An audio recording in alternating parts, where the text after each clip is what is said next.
പ്രിയപ്പെട്ടവരെ, നമ്മുടെ നാട്ടിലെ ഭിക്ഷാടന മാഫിയ വളരെയേറെ കൂടിയിട്ടുണ്ട്.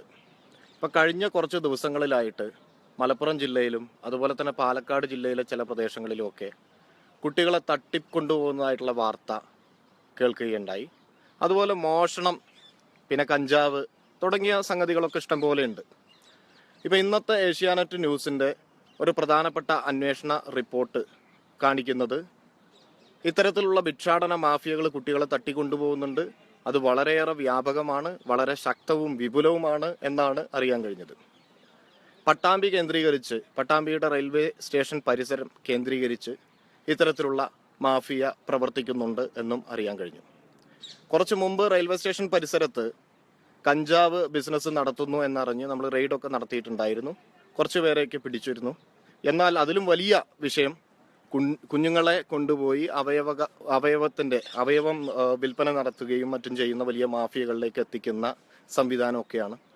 നിലവിൽ പോലീസും അതുപോലെ തന്നെ എക്സൈസ് വകുപ്പ് മറ്റുള്ള സംവിധാനങ്ങളുമൊക്കെ ഉപയോഗിച്ചുകൊണ്ട് നമ്മൾ ഇതിനെ പ്രതിരോധിക്കണം. അതുപോലെ തന്നെ എനിക്ക് പറയാനുള്ളത്, നമ്മൾ ജനകീയമായിട്ട് ജനങ്ങളെല്ലാവരും അവെയറാവണം. ഇത്തരത്തിലുള്ള ആളുകളെ പ്രതിരോധിക്കാൻ ജനങ്ങളാണ് ഇറങ്ങേണ്ടത്.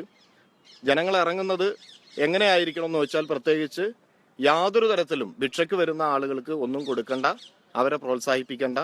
വളരെ നമുക്ക് പാവം തോന്നുന്ന രീതിയിൽ കുഞ്ഞുങ്ങളെ എടുത്തു വരുന്നവരുണ്ട്, അംഗവൈകല്യം സംഭവിച്ച ആളുകളുണ്ട്. ഇങ്ങനെയൊക്കെ കുട്ടികളൊക്കെ എടുത്ത് വളരെ വേദന തോന്നുന്ന രീതിയിലൊക്കെ വരും. ഒരിക്കലും അതൊന്നും പ്രോത്സാഹിപ്പിക്കരുത്. ഇത്തരത്തിലുള്ള പാവങ്ങൾക്ക് സഹായിക്കാനുള്ള സംവിധാനങ്ങൾ നമുക്ക് മറ്റു രീതിയിൽ ഒരുക്കേണ്ടതുണ്ട്. ഭിക്ഷ യാചിക്കുന്ന ഒരാളെയും നമ്മൾ പ്രൊമോട്ട് ചെയ്യണ്ട. അത് വലിയൊരു ബിസിനസിന്റെ ഭാഗമായിരിക്കാൻ സാധ്യതയുണ്ട്. ഇതൊക്കെ പറയുമ്പോഴും നമ്മുടെ നാട്ടിൽ ഇതര സംസ്ഥാന തൊഴിലാളികൾ ജോലി ചെയ്യുന്നവരുണ്ട്. അവർ മാന്യമായി ജോലി ചെയ്യുന്ന ഒരുപാട് ആളുകളുണ്ട്.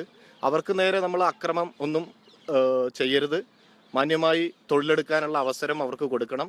എല്ലാവരും കള്ളന്മാരോ ഇതുപോലുള്ള മാഫിയയുടെ ഭാഗമോ അല്ല.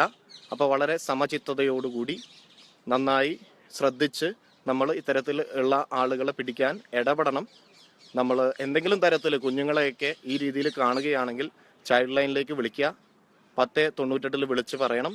അതുപോലെ അടുത്തുള്ള പോലീസ് സ്റ്റേഷനിൽ അറിയിക്കുക.